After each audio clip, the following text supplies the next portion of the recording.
নমস্কাৰ। কবিতাৰ শিৰোনাম মোৰ দেশ। কবি হীৰেন ভট্টাচাৰ্য। মোৰ প্ৰাণৰো প্ৰাণৰ, মোৰ গানৰো গানৰ, মোৰ দেশ। মোৰ প্ৰতিটো কামেই, মোৰ প্ৰতিটো চিন্তাই এই দেশৰ বুকুত ৰচে হয় সোণোৱালী ভৱিষ্যতৰ সপোন। মোৰ জীৱনৰ আহে আহে, মোৰ যৌৱনৰ কুঁহে কুঁহে সেই সপোনৰ কল্লোল। দেশে দেশে দেশ আছে, এনে বহু দেশৰ ৰৰঙে দৰঙে মই ঘূৰিছোঁ। বহু বন্ধুৰ সৈতে হাতে হাতে হাত ধৰি ফুৰিছোঁ।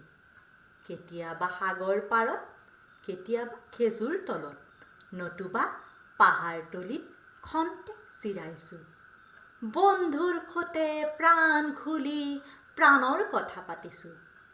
তাৰ পিছত আকৌ আৰম্ভ কৰিছোঁ নতুন যাত্ৰা। এনে বহু যাত্ৰাৰ শেষ মোৰ দেশ, যাৰ বুকু ৰুমে মোক দিছে ভালপোৱাৰ আনন্দ, যৌৱনৰ প্ৰাচুৰ্য, জীৱনৰ নতুন অৰ্থ। এই দেশৰ প্ৰতিটো পুৱাই মোলৈ লুকাই আনে ঐশ্বৰ্যৰ বিপুল সম্ভাৰ। প্ৰতিটো সন্ধিয়াই বৈ আনে স্নিগ্ধ ফুলৰ সুবাস।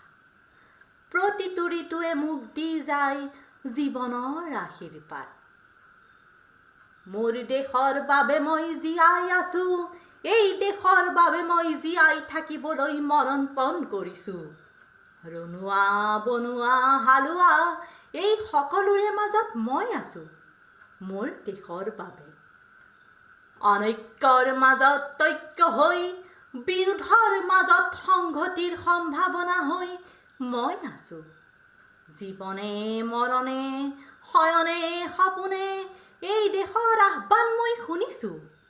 শত্ৰু মিত্ৰ সকলোকে মই চিনিছোঁ, সিহঁতৰ অন্তৰ মই বিশ্বাসেৰে চিনিছোঁ। শান্তিৰ চৰাই জুৰি কাজলি ভৰাই মই দিছোঁ ভঁৰালৰ এমুঠি ধান, পৰাণৰ একোটি গান। আৰুতো মোৰ একো নাই। মোৰ দেশ, মোৰ কল্লোলিত সপোনৰ উত্তাল তৰংগই মোক লৈ যায় গভীৰৰ পৰা গভীৰতৰলৈ, আদৰ্শৰ কঠিন পৰ্বতমূললৈ। ধন্যবাদ।